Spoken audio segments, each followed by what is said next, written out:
All right, chicos. So here's what you're going to see for Vocaroo, right? And you're going to see this big red button, which will be to record. You click on that, and if you see something that says Vocaroo.com wants to use your microphone, you need to hit allow, because if you hit block, it's not going to let you record anything. So it'll start recording like this, la da da da da. This is my recording. Or if I'm doing a conversation, then I would record that en español, todo hasta que acabe. Okay, once I'm done, I hit the big red button there. Notice that there's a redo button here, or I can hit play to listen to it.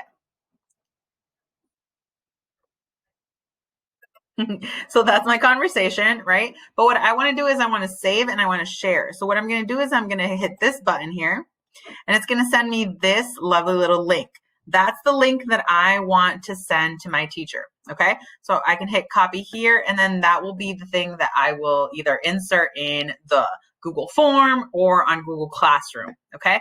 This is going to be different depending on each recording. So make sure that you are copying this recording. You can also download the recording.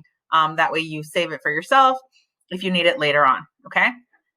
But this is what I need. We need this specific link. Do not exit out of this page until you have submitted this link into where it needs to be submitted.